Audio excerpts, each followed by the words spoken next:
Stallion India fluorochemicals, क्या होना है अब इस कंपनी का, कहां तक गिरेगा स्टॉक, कहां पे बाइंग आएगी, जानने के लिए बने रहिए अंत तक। तो पहले मैक्रो सिचुएशन समझ लेते हैं, क्योंकि स्टॉक उसी के कारण गिर रहा है।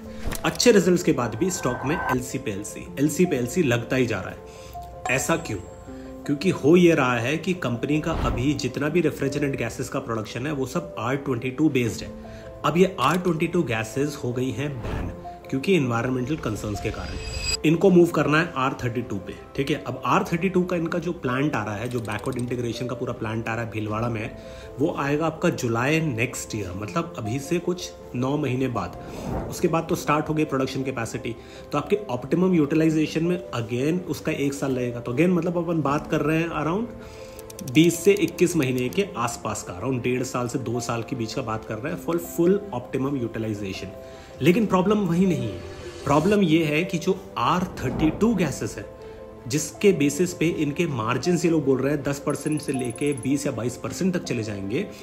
प्रॉब्लम ये है कि वो R32 के प्राइसेस भी डिक्लाइन हो रहे हैं। तो अगर R32 के प्राइसेस डिक्लाइन हुए तो आपके वो मार्जिन नहीं आ पाएंगे। ठीक है, और दूसरा ये है कि उसका रॉ मटेरियल जो फ्लोरोस्पार, जो एक रॉ मटेरियल यूज होता है, उस पर पूरा ये लोग डिपेंडेंट है चाइना पे।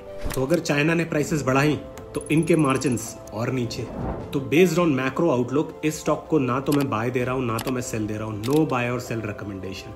आप ये कर सकते हो कि आप वेल्स बुक पे जाओ, अलर्ट्स में जाके इस स्टॉक को अपने पोर्टफोलियो में ऐड कर लो and you will keep getting notified on WhatsApp. सारी न्यूज़ आपको व्हाट्सएप पे डायरेक्टली मिल जाएगी।